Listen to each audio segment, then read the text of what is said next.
Nous sommes dans un lieu prestigieux, Sciences Po, un endroit qui a été fréquenté par la première élite intellectuelle et politique tunisienne. Je ne citerai ici que l'illustre Bourguiba,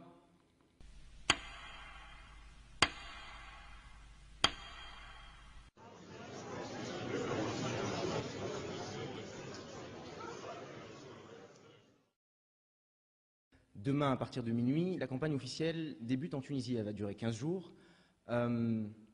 Certains vont dire qu'on sait déjà qui va sortir président et qu'il n'y a pas d'enjeu. Nous, on regrette qu'en Tunisie, il n'y aura pas de débat autour de ces élections. Il n'y aura pas de débat en Tunisie et il y a beaucoup de probabilités pour qu'il n'y ait pas de débat ailleurs. Donc nous, en tant que membres de cette association, on a considéré que c'était un enjeu, on a considéré que c'était une actualité et qu'en tant qu'actualité importante, il fallait la traiter. Et comme l'a dit Selim, on est plutôt soucieux à Sciences Po du respect du principe du débat contradictoire. Donc c'est pour ça que vont venir sur cette chaire débattre avec nous des membres de l'opposition et des membres qui soutiennent, qui sont proches du régime ou du gouvernement actuel. Je voudrais commencer d'abord par vous remercier, mademoiselle Raïda Dougli et vous-même, pour l'effort que vous avez déployé pour la tenue de cette conférence combien importante pour nous, Tunisiens, parce que nous ne pouvons pas avoir ce privilège chez nous, fort malheureusement. Et donc nous sommes obligés de prendre les avions, aussi bien des représentants du régime que nous-mêmes opposants, pour débattre. En principe, ce genre de débat aurait dû et aurait pu avoir lieu en Tunisie. Mes prédécesseurs ont exprimé le regret de ne pas pouvoir organiser une telle rencontre à Tunis. J'exprime le même regret.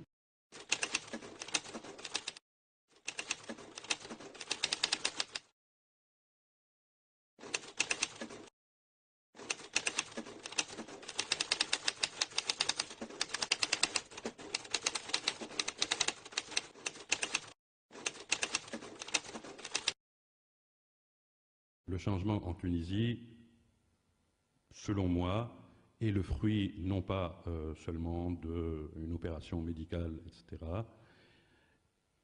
Le fait qu'il ait réussi, c'est le fruit d'un véritable pacte. Je ne parle pas du pacte national du papier que tout le monde presque a signé, mais il y a un pacte beaucoup plus profond, social, qui a donné naissance à l'ère nouvelle. Ce pacte, c'est un pacte qui s'est basé sur 3 éléments principaux. Premièrement, un élément économique, la promesse de l'ouverture d'une période euphorique, d'une consommation débridée, etc. Deuxièmement, une question de sécurité extrêmement importante pour une bonne partie de la Tunisie, une bonne partie de ce qui s'est appelé la classe moyenne tunisienne, très effrayée, selon moi, de ce qu'elle a soupçonné ou ce qu'elle a cru voir en 84, c'est-à-dire l'invasion des secteurs urbains par les pauvres des périphéries des villes et des campagnes, d'une part, et avec ça, la montée du religieux. Il y a eu une demande de sécurité, une demande de protection très forte qui a fait que énormément de gens ont adhéré à l'arrivée d'un pouvoir qui était très manifestement sécuritaire et annoncé comme tel. Donc, prospérité, sécurité, et puis il y avait également un discours sur une certaine ouverture, pas seulement économique, mais également démocratique.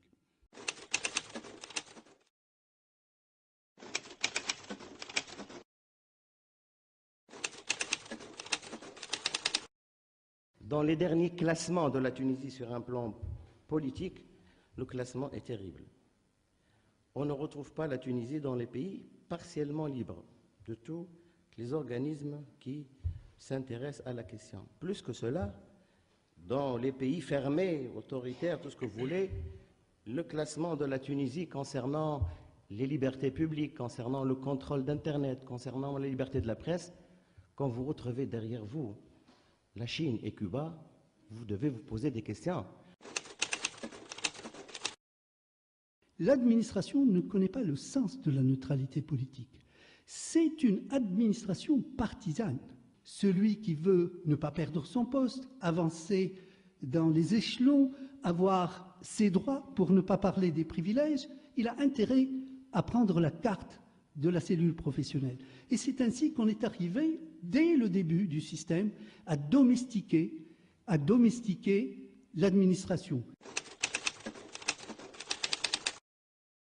Donc voilà un système qui verrouille par le droit, qui verrouille par l'intervention autoritaire de l'intérieur à travers les congrès extraordinaires, les communiqués où on retire sa confiance à une équipe dirigeante, où on verrouille également par l'argent et la redistribution de l'argent.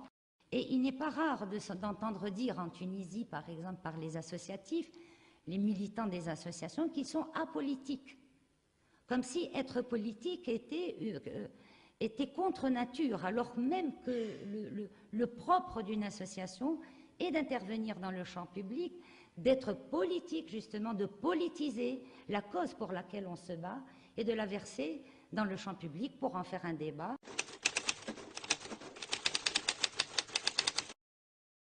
Aussi, le code électoral, avec ses amendements, a essayé d'apporter du nouveau pour l'organisation et la neutralité des bureaux de vote. Il a diminué le nombre de bureaux de vote à cause des partis d'opposition qui ont émis le souhait de limiter le nombre afin de pouvoir donc avoir des observateurs dans chaque bureau de vote. Toutes ces réformes dont nous parlent sont des réformes cosmétiques formelles. Pourquoi? Pour les bureaux de vote, nous avons un record mondial, monsieur. La Tunisie, proportionnellement à son nombre d'habitants, nous avons entre 13 000 et 14 000 bureaux de vote. Les normes internationales font que les bureaux de vote sont entre 1200 et 2500 électeurs. C'est Simon Stra qui disait que la formule suivante, qui résumait un peu la manière dont ces élections se déroulent. Dans les pays démocratiques, le vote est secret et le dépouillement public. Et en Tunisie, le vote est public et le dépouillement secret. L'adoption du mode de scrutin mixte, donc ils ont augmenté le nombre des sièges réservés aux partis d'opposition. Je veux uniquement vous faire un petit tableau où, en 1994, il n'y a eu que 19 sièges pour l'opposition. En 1999, 34. En 2004, 37. Et en 2009, il prévoit 53 sièges, c'est-à-dire 19 sièges en plus. Donc, ce qui fait à peu près dans les 25%. Et bien entendu, ça c'est le minimum, mais si un parti d'opposition gagne les élections dans une circonscription, toute sa liste, donc il peut avoir plus que ça. Cette loi est une loi qui doit être absolument refusée par l'opposition. Elle leur enlève toute crédibilité, parce que pour les Tunisiens, leur présence dans le Parlement ou leur présence dans les institutions de l'État, ils ne la doivent pas à leur propre combat, mais la doivent à cette attribution d'office de sièges, soit au sein du Parlement, soit dans les conseils municipaux. Et je vous fais remarquer qu'à l'exception, je crois, d'une seule initiative des parlementaires de Tejdid, il n'y a eu aucun projet de loi émanant d'un parlementaire. Pourquoi est-ce qu'on a instauré une chambre des conseillers? Il y a des gens qui vont vous dire qu'elle a été instaurée pour proposer des postes à des gens dont on voulait se débarrasser. Est-ce que, je suppose que vous allez me dire non, mais est-ce qu'elle a une utilité, cette chambre des conseillers? Elle est utile du fait qu'elle donne son avis sur les textes de loi qu'on présente pour les voter. Elle peut être utile aussi comme un champ d'action pour les partis d'opposition s'ils sont représentés à cette chambre de conseillers. Mais pourquoi une deuxième chambre? Ah, Est-ce que ça veut dire que la première fait mal son travail? Écoutez, monsieur, demandez à qui a instauré cette deuxième chambre, pourquoi il a instauré cette deuxième chambre. On lui lance le l'invitation. législateur